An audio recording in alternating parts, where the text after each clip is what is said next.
Eyeshadow shade according to dress. আমরা ড্রেসের সাথে কি কি ধরনের আইশ্যাডো ক্যারি করব। অরেঞ্জ ড্রেস যদি পরি তার সাথে আমরা যাব কপার, ব্রাউন অ্যান্ড গোল্ড। এই তিনটে শেডে কিন্তু আমরা আইশ্যাডো করতে পারি। নেক্সট আমাদের ম্যাজেন্টা। ম্যাজেন্টাটা কি? ম্যাজেন্টা কালার হচ্ছে অনেকটা ওই পার্পল কালারের মতন। এর সাথে আমরা কি কি করতে পারি? সিলভার, পার্পল বা পিঙ্ক।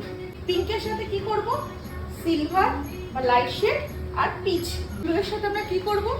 সিলভার, নেভি ব্লু এ ধরনের কালার করব। ব্রাউন শেডের সাথে আমরা কি করব? গোল্ডেন, ব্রাউন বা অরেঞ্জ। তাহলে আমরা ব্ল্যাকের কন্ট্রাস্ট হচ্ছে রেড, রেড করতে পারি, নাহলে যে কোনো লাইট শেড অথবা সিলভার। গ্রে কালার হলে আমরা কি করব?